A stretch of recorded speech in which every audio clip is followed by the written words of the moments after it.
கிருஷ்ணகிரி மாவட்டம் காவிரிப்பட்டினம் அருகே உள்ள ஜெகதாப் கிராமத்தில் எழுந்தருளியிருக்கும் ஸ்ரீ மங்கள மகா பாதாள பிரத்யங்கரா காளி திருக்கோவிலில் நடைபெற்ற மகா கும்பாபிஷேக விழா வெகு விமர்சையாக நடைபெற்றது. இதில் ஏராளமான மக்கள் பங்கேற்பு. கிருஷ்ணகிரி மாவட்டம் காவிரிப்பட்டினம் அருகே உள்ள ஜெகதாப் கிராமத்தில் எழுந்தருளியிருக்கும் ஸ்ரீ அதர்வன பத்ரகாளி என்று அழைக்கப்படும் ஸ்ரீ மங்கள மகா பாதாள பிரத்யங்கரா காளி திருக்கோவிலில் மகா கும்பாபிஷேக விழா 3 நாட்கள் வெகு விமர்சையாக நடைபெற்றது. மகா கும்பாபிஷேக விழாவினை ஒட்டி தமிழகத்தின் பல்வேறு புண்ணிய நதிகளில் இருந்து எடுத்து வரப்பட்ட கலசங்களுக்கு நீர் அடங்கிய கலசங்களை வைத்து சிறப்பு 6 கால யாக பூஜைகள் துவங்கப்பட்டன.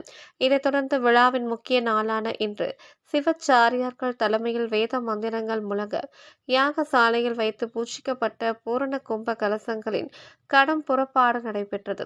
பின்னர் திருக்கோவிலில் கோபுர கலசம் மற்றும் ஸ்ரீ அங்காள பரமேஸ்வரி அம்மனுக்கும் ராஜ கோபுரமாக கருவறை அமைக்கப்பட்டு மிக பிரம்மாண்டமான முறையில் காட்சியளிக்கும் ஸ்ரீ மங்கள மகா பாதாள பிரத்யங்கரா காளிக்கு புண்ணிய நதிகளில் இருந்து கொண்டு வரப்பட்டுள்ள புனித நீர் ஊற்றி மகா பிரதிஷ்டையுடன் கும்பாபிஷேகம் வேத மந்திரங்களுடன் புனித நீர் ஊற்றி மகா கும்பாபிஷேகம் நடத்தப்பட்டது.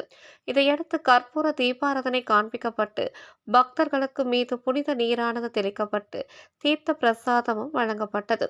பின்னர் சிறப்பு அலங்காரத்துடன் ஸ்ரீ மங்கள மகா பாதாள பிரத்யங்கரா காளி, ஸ்ரீ அங்காள பரமேஸ்வரி மற்றும் விநாயக பெருமானை ஏராளமான பக்தர்கள் தரிசனம் செய்து வழிபட்டனர்.